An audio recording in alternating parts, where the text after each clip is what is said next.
Slobodan čovek.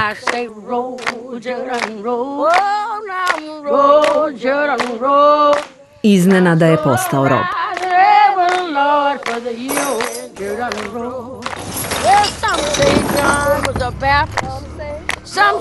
Lišen slobode, ponosa i dostojanstva. Ostala mu je samo želja za životom.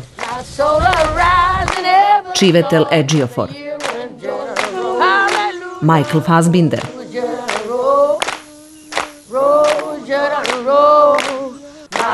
i Brad Pitt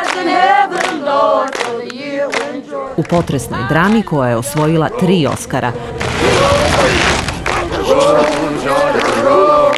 12 godina ropstva. Subota u 8 uveče samo na RTV-u.